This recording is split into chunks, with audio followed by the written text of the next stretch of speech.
Dear students, आज मैं आपको भारत का आकार और स्थिति फर्स्ट लेसन जियोग्राफी का पढ़ाने जा रही हूँ। विश्व की प्राचीन संस्कृति में भारत का एक महत्वपूर्ण स्थान है, बहुत महत्वपूर्ण स्थान है। पिछले 5 दशकों में भारत ने सामाजिक और आर्थिक क्षेत्र में चारों तरफ की उन्नति की। कृषि, उद्योग, प्रौद्योगिकी और समग्र रूप से आर्थिक विकास के क्षेत्र में देश ने काफ़ी प्रगति की है। विश्व इतिहास में भी भारत का महत्वपूर्ण योगदान है। चलिए इसके बाद हम उसकी स्थिति के बारे में आपको बताते हैं। भारत एक विशाल देश है, जैसा कि मैंने आपको पहले ही बताया कि महत्वपूर्ण स्थान रखता है। तो यह उत्तरी गोलार्ध में स्थित है और इसका मुख्य भाग 8 डिग्री 4 अंश पर उत्तर में, 37 डिग्री 6 अंश पर उत्तर अक्षांश तथा 68 डिग्री 7 अंश पर पूर्व से 97 डिग्री 25 अंश पर पूर्व देशांतर तक है। कर्क रेखा 23.30 अंश उत्तर में देश को लगभग 2 बराबर भागों में विभाजित करती है। मुख्य भूभाग के दक्षिण पूर्व में अंडमान और निकोबार द्वीप समूह बंगाल की खाड़ी में तथा दक्षिण पश्चिम में लक्षद्वीप अरब सागर स्थित है। क्या आप जानते हैं भारतीय संघ राज्य का सबसे दक्षिणी बिंदु, जो इंदिरा बिंदु कहा जाता है, सन 2004 में सुनामी लहरों के कारण समुद्र में जलमग्न हो गया था। चलिए अब हम भारत के आकार के बारे में विस्तार से पढ़ते हैं। भारत के भूभाग का कुल क्षेत्रफल लगभग 32.8 लाख वर्ग किलोमीटर है। भारत का क्षेत्रफल विश्व के कुल भौगोलिक क्षेत्रफल का 2.4% है। क्षेत्रफल की दृष्टि से भारत विश्व का 7वां बड़ा देश है। भारत की स्थल सीमा रेखा लगभग 15,200 किलोमीटर और समुद्री तट रेखा अंडमान और निकोबार द्वीप समूह तथा लक्षद्वीप के साथ 7,0516.6 किलोमीटर है। भारत के उत्तर पश्चिम, उत्तर तथा उत्तर पूर्वी सीमा पर नवीनतम वलित पर्वत है। इसके दक्षिण का भाग उत्तर में चौड़ा है और 22 डिग्री उत्तरी अक्षांश से हिंद महासागर की ओर सकरा हो गया है। ये ग्लोब है, आप इसके आधार पर इसको देख सकते हैं। अटलांटिक महासागर, प्रशांत महासागर। भारत की पश्चिमी दिशा में अरब सागर तथा पूर्व दिशा में बंगाल की खाड़ी स्थित है। अक्षांश और देशांतर का विस्तार लगभग 30 डिग्री है, लेकिन फिर भी पूर्व पश्चिम का विस्तार उत्तर दक्षिण के विस्तार की अपेक्षा कम प्रतीत होता है। गुजरात से अरुणाचल प्रदेश के स्थानीय समय से लगभग 2 घंटे का अंतर है। इसलिए 82 डिग्री 30 अंश के पूर्व देशांतर रेखा को भारत की मानक याम्योत्तर माना गया है, जो कि उत्तर प्रदेश में इलाहाबाद जिले के यानी प्रयागराज जिले के क्षेत्र मिर्जापुर से गुजरती है। अक्षांश का प्रभाव दक्षिण में उत्तर की ओर दिन और रात के समय पर पड़ता है। अब प्रश्न ये उठता है कि 82 डिग्री 30 अंश के पूर्व देशांतर को भारत का मानक याम्योत्तर क्यों का माना जाता है? मानक मध्याह्न रेखा तथा मानक याम्योत्तर किसी देश के मानक समय को निर्धारित करते हैं। पूरे देश में सभी कार्य इसी रेखा के समय के अनुसार होते हैं। यदि ऐसा न हो तो देश की परिवहन और संचार व्यवस्था में समस्या उत्पन्न हो जाएगी, उसकी गतिविधियों में समस्या उत्पन्न हो जाएगी। इसलिए भारत के लिए भी प्रामाणिक देशांतर रेखा का होना अनिवार्य है। हमारे देश में 82 डिग्री 30 अंश की पूर्व की देशांतर रेखा को मानक मध्याह्न रेखा तथा या मानक याम्योत्तर निर्धारित किया गया है। इस रेखा का समय ही भारत का मानक समय है। कन्याकुमारी लगभग 8 डिग्री उत्तर अक्षांश और भूमध्य रेखा के निकट है। यहाँ दिन रात लगभग समान अवधि के होते हैं, परंतु कश्मीर और इसके आसपास के भूमध्य रेखा से दूर हैं। यहाँ पूरे वर्ष सूर्य की तिरछी किरणें पड़ती हैं। यही कारण है कि वह प्रदेश वहाँ ठंडे रहते हैं। यहाँ दिन रात की अवधि में 5 घंटे का अंतर होता है और पृथ्वी के अक्ष के झुकाव के कारण भी भूमध्य रेखा से दूर स्थित में ग्रीष्म गर्मी के दिनों में भी रातें अधिक लंबी होती हैं। चलिए, हमारा अगला पॉइंट है भारत और विश्व। भारत एशिया महाद्वीप के पूर्व और पश्चिम दिशा के मध्य में स्थित है। वस्तुतः भारत भूभाग एशिया महाद्वीप का दक्षिणी विस्तार है। हिंद महासागर भारत की केंद्रीय स्थिति प्रदान करता है क्योंकि यह पश्चिम दिशा में स्थित यूरोपीय देशों और पूर्व दिशा में अवस्थित एशियाई देशों को मिलाता है। दक्षिण का पठार हिंद महासागर में शीर्षवत विस्तृत है और पश्चिम एशिया, अफ्रीका और यूरोप के देशों के साथ साथ पूर्वी एशिया के देशों से भी पूर्वी तट के द्वारा निकटतम संबंध स्थापित करता है। इस चित्र को देखिए, ये आपके मानक याम्योत्तर इसी को कहा जाता है। भारत का विश्व देशों से संबंध और आदान प्रदान कैसा है, चलिए इसके बारे में हम देखते हैं।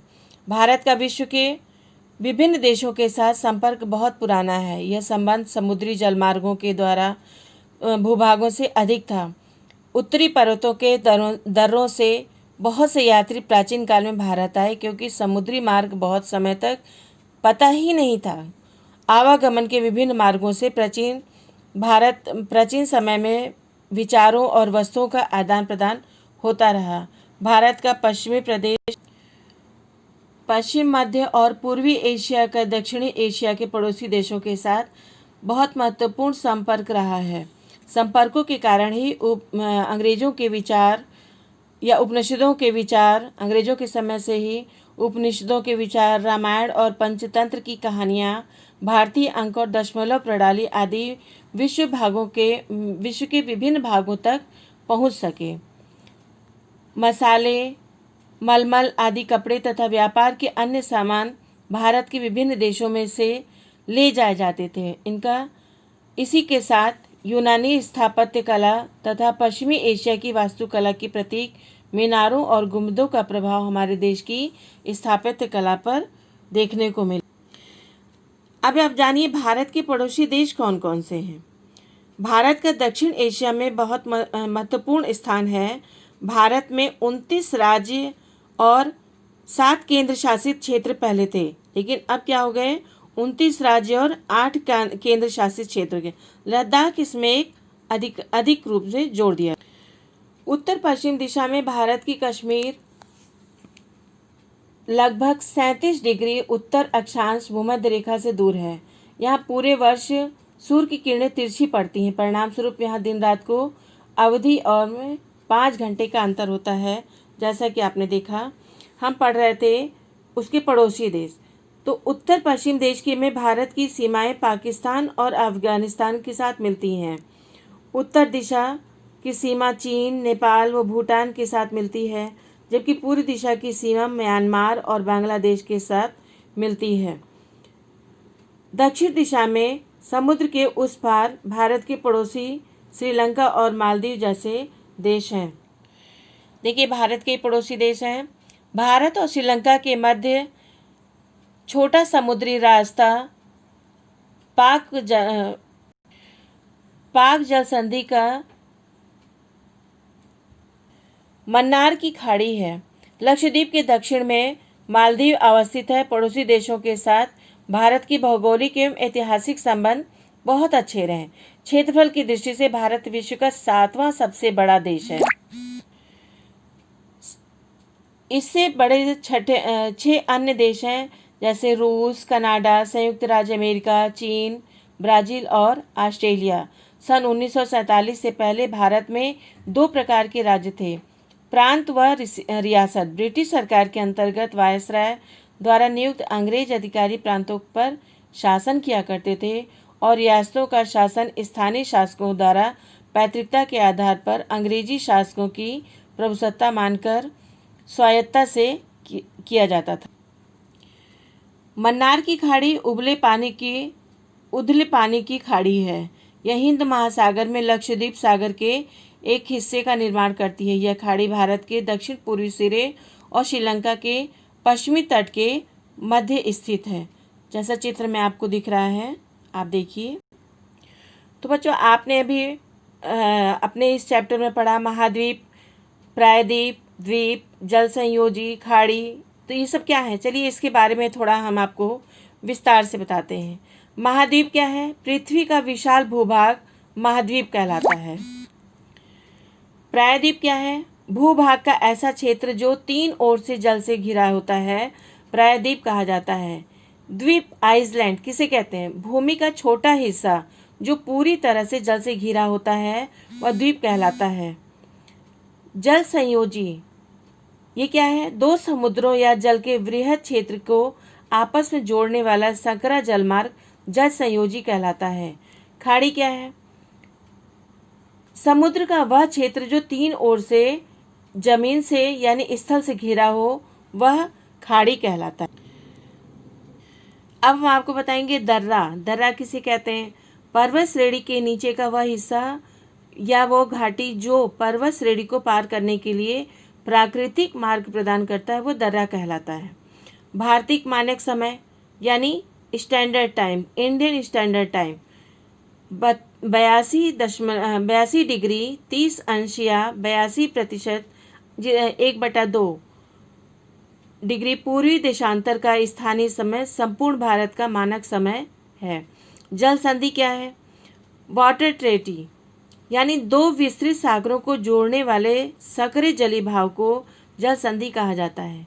इसे जल संयोजी और जलडम रूप मध्य भी कहा जाता है,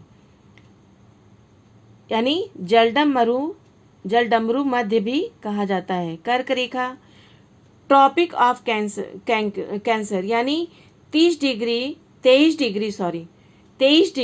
30 अंश उत्तरी अक्षांश से गुजरने वाली यह काल्पनिक रेखा जो भारत को लगभग 2 समान भागों में विभक्त बांटती है, उसे कर्क रेखा कहा जाता है। अगला पॉइंट है उपमहाद्वीप। यह एक महाद्वीप के भीतर अलग भौतिक और सांस्कृतिक पहचान बनाने वाला भूभाग होता है। अक्षांश लैटिट्यूड यानी भूमध्य रेखा के समांतर चलने वाली जो रेखाएं थी, वह अक्षांश रेखाएं कहलाती हैं। और देशांतर यानी लॉन्गिट्यूड क्या कहलाती है? ग्रीनविच याम्योत्तर वृत्त के पूर्व व पश्चिम स्थित स्थान की कोणीय दूरी को देशांतर कहते हैं। भूमध्य रेखा क्या होती है? विश्व को उत्तर और दक्षिण 2 समान भागों में विभक्त करने वाली रेखा भूमध्य रेखा कहलाती है। तो विस्तार से आपने बच्चों पढ़ा। भारत में वर्तमान 29 राज्य और 7 केंद्र शासित प्रदेश हैं, परंतु एक उनमें केंद्र शासित प्रदेश बढ़ गया, जिसे लद्दाख। तो अब कितने हो गए? भारत में 29 राज्य और 8 केंद्र शासित प्रदेश हो गए। क्षेत्रफल की दृष्टि से सबसे बड़ा राज्य राजस्थान और सबसे छोटा राज्य गोवा है। भारत के पड़ोसी देश अफगानिस्तान, पाकिस्तान, चीन, नेपाल, भूटान, म्यांमार और बांग्लादेश हैं। तो बच्चों आपने भारत के आकार और स्थिति के बारे में पढ़ा। आपको समझ आ गया होगा। Thank you.